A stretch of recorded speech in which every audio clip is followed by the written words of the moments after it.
तो दोस्तों, कुछ समय पहले हमारे बहुजन समाज के पास केवल एक ही पार्टी का ऑप्शन था, वो है बहुजन समाज पार्टी, जिसका चुनाव चिन्ह है हाथी और जिसकी नींव मानव कांसीराम साहब ने 14 अप्रैल 1984 में रखी थी। यानी बहुजन समाज पार्टी के जो संस्थापक थे वो मानव कांसीराम साहब थे और उन्होंने बहुजन समाज पार्टी की स्थापना 14 अप्रैल 1984 को की थी। और आपको पता है कि अब एक नए नेता उभरे, अभी अभी नए नेता उभरे हैं जिनका नाम है चंद्रशेखर आजाद। उन्होंने अपनी नई पार्टी का गठन किया है 2020 में, जिसका नाम पार्टी का नाम है आजाद समाज पार्टी कांसीराम, और उनकी पार्टी का चुनाव चिन्ह है केतली। तो अब बहुजन समाज के पास दो ऑप्शन हैं, आखिर वो किस पार्टी को वोट करें 2027 के चुनाव में। तो सबसे पहले तो जो बहुजन समाज पार्टी वो हमेशा दलितों, गरीबों, आदिवासियों के लिए हमेशा से ही लड़ती आई है, उनके अधिकारों को बचाते हुए, उनको हितों को ध्यान में रखते हुए हमेशा से चुनाव लड़ती आई है और 4 बार सरकार बनाई है।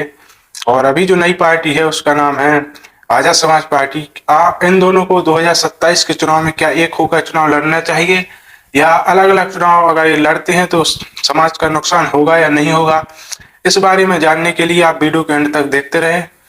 तो सबसे पहले तो ये कि आपको सबसे पहले एक भाषण सुनाते हैं। एक, वैसे तो वो नेता नहीं है, एक बहुजन समाज सुधारक हैं जिनका नाम है अभिषेक कुमार जाटव। उनका सबसे पहले जो बहुजन समाज पार्टी के जो दो नेता हैं मायावती और चंद्रशेखर, उनके ऊपर भाषण है, तो आप सबसे पहले यह वीडियो देखें। इस उत्तर प्रदेश के अंदर इस बहुजन समाज ने कभी 4 बार सरकारें बनाई। मान्यवर कांशीराम साहब ने अपना घर परिवार सुख चैन सब कुछ छोड़ दिया और इस उत्तर प्रदेश के अंदर उन्होंने 4 बार सरकार बना के दी। आज उस समाज की ये हालत क्यों हो गई है? आज उस समाज की वो हालत क्यों हो गई है कि आज इस उत्तर प्रदेश के अंदर जब कभी ये कहा जाता था कि कोई अनाड़ी भी खड़ा हो जाएगा तो बहुजन समाज पार्टी की सीट से जीतकर लखनऊ की विधानसभा के अंदर पहुंच जाएगा। मेरा आपसे सवाल है कि आज वो बहुजन समाज पार्टी जीरो क्यों हो गई है? आज उस बहुजन समाज पार्टी का एक भी सांसद और विधायक क्यों नहीं है? तो आपने इस वीडियो में देखा कि उन्होंने कहा है कि जिस बहुजन समाज पार्टी जो कभी 206 सीटें जिसकी हुआ करती थी सन 2007 में, आज वो जीरो क्यों हो गई है, उसके पास विधायक और सांसद क्यों नहीं है। वो भारतीय जनता पार्टी जिसने हमारे समाज का कितना शोषण किया है, ये बात किसी से नहीं छुपी है। इस देश में उस पार्टी ने 15 सालों से राज किया है। वो एनडीए जैसा गठबंधन बनाकर इस देश की सत्ता पे काबिज होने का काम करती है। वो ऐसी व्यवस्था की पार्टी है जिसने हमारे ऊपर 6000 सालों से राज किया। अरे जब वो लोग गठबंधन कर सकते हैं, कांग्रेस पार्टी जिसने बाबा साहेब अम्बेडकर को जीते जी सम्मान नहीं दिया, कांग्रेस पार्टी जिसने बाबा साहेब अम्बेडकर को मरणोपरांत सम्मान नहीं दिया, अरे वो पार्टी इंडिया जैसा गठबंधन बनाकर संविधान के नाम पे वोट मांग सकती है और देश की सबसे मजबूत विपक्ष बन सकती है।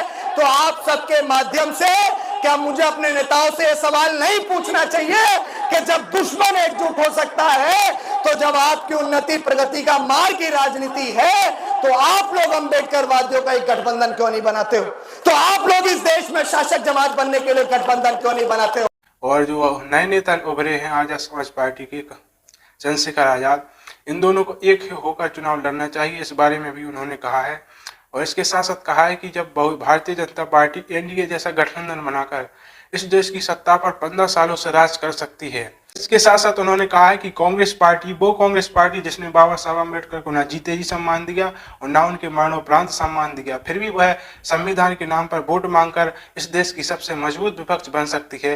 तो क्या बहुजन समाज के जितने भी नेता हैं क्या वो एकजुट होकर चुनाव नहीं लड़ना चाहिए? आज तक उनका कोई गठबंधन क्यों नहीं बना है, इस बारे में उन्होंने कहा है। अगर उनका जो भाषण है अगर आपको अच्छा लगा है तो यह कमेंट करके जरूर बताएं। और 2027 के चुनाव में क्या सभी बहुजन नेताओं को साथ आकर चुनाव लड़ना चाहिए और इससे फायदा होगा या नहीं होगा, ये भी आप कमेंट करके जरूर बताएं। तो आज के लिए इतना ही, तक के लिए जय हिंद, वंदे मातरम।